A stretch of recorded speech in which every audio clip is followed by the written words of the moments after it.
PBC ಅಂತ ಹಲ್ವಾ ಒಂದು ತೋರಿಸ್ತೀನಿ. ತುಂಬಾ ಚೆನ್ನಾಗಿರುತ್ತೆ ಇದು. ಇದಕ್ಕೆ ಬೇಕಾಗಿರೋಂಥ ಸಾಮಾನುಗಳು ನೋಡಿ. ಇದು ಬಾಳೆಹಣ್ಣು, ಸುಮಾರು ಒಂದು 20 ಬಾಳೆಹಣ್ಣು ತೊಗೊಂಡಿದ್ದೀನಿ. ಬಾಳೆಹಣ್ಣು ಹಿಂಗೆ ಸಣ್ಣಗೆ ಕಟ್ ಮಾಡ್ಕೊಂಡಿದ್ದೀನಿ. ಇದು ಪಪ್ಪಾಯ ಇದು ತುಂಬ ಹಣ್ಣಾಗಿದ್ದರೆ ಈ ಥರ ಬರುತ್ತೆ, ದೋರ್ಗ ಇದ್ದರೆ ಪುಡಿ ಪುಡಿ ಬರುತ್ತೆ. ಯಾವ್ದು ಬೇಕಾದ್ರೂ ನಾವು ತೊಗೋಬೋದು.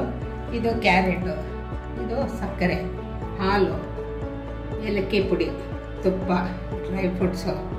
ಇದು ಡ್ರೈ ಫ್ರೂಟ್ಸ್ ಯಾವ್ದು ಬೇಕಿದ್ರೆ ಹಾಕೋಬೋದು. ಕಾಯಿ ತುರಿ.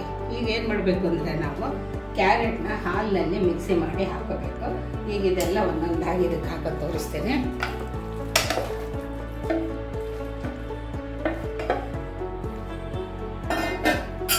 ಇದು ಪಪ್ಪಾಯ.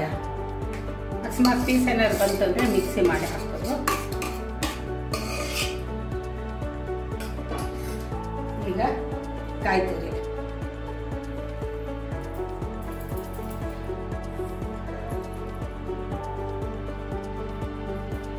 ಈಗ ಸಕ್ಕರೆ ಇದು ಒಂದು ಲೋಟ ಫುಲ್ ಹಾಕೊಂಡಿದ್ದೀನಿ. ನಮ್ಗೆ ಸ್ವಲ್ಪ ಸ್ವೀಟ್ ಜಾಸ್ತಿ ಬೇಕು ಅಂದರೆ ಇನ್ನೂ ಅರ್ಧ ಲೋಟ ಹಾಕೋಬೋದು. ಇದು ಕ್ಯಾರೆಟು ಹಾಲಿನಲ್ಲಿ ರುಬ್ಬಿಟ್ಟು ಹಾಕಬೇಕು. ಎಲ್ಲ ಹಾಕ್ಬಿಟ್ಟು ಕಲಸಿ ಹಲ್ವಾ ಆದ ಬರೋವರೆಗೂ ಕಲಕಬೇಕು.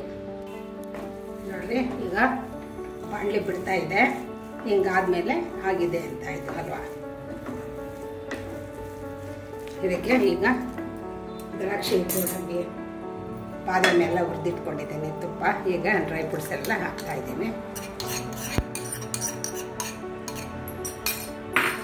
ಏಲಕ್ಕಿ ಪುಡಿ ಹಾಕ್ತಾ ಇದ್ದೀನಿ.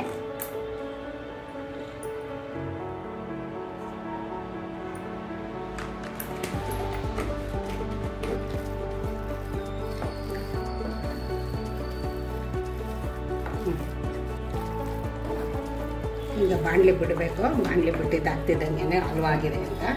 ಇದಕ್ಕೆ ಡ್ರೈ ಫ್ರೂಟ್ಸು, ತುಪ್ಪ, ಏಲಕ್ಕಿ ಎಲ್ಲ ಹಾಕಿದ್ದೀನಿ. ಈಗ ಇದು ರೆಡಿ ಆಗಿದೆ. PBC ಹಲ್ವಾ ರೆಡಿ ಆಗಿದೆ. ನೀವು ಯಾವುದೇ ಅಳತೆ ತೊಗೊಳ್ಳಿ, 1 ಕಪ್ಪು ಎಲ್ಲನೂ ತೊಗೊಳ್ಳಿ, ಇಲ್ಲ 2 ಕಪ್ಪು ತೊಗೊಳ್ಳಿ, ಎಲ್ಲ ಸಣ್ಣಗೆ ಹಾಕಿ ತುಂಬ ಚೆನ್ನಾಗಿ ಬರುತ್ತೆ ನೋಡಿ. ಈಗ PBC ಹಲ್ವಾ ರೆಡಿಯಾಗಿದೆ. ಪಪ್ಪಾಯ, ಕ್ಯಾರೆಟು, ಬನಾನಾ, ಕೊಕೊನಟ್ಟು, ಸಕ್ಕರೆ, ಹಾಲು, ಡ್ರೈ ಫ್ರೂಟ್ಸು ಎಲ್ಲ ಹಾಕಿದೆ, ತುಪ್ಪ.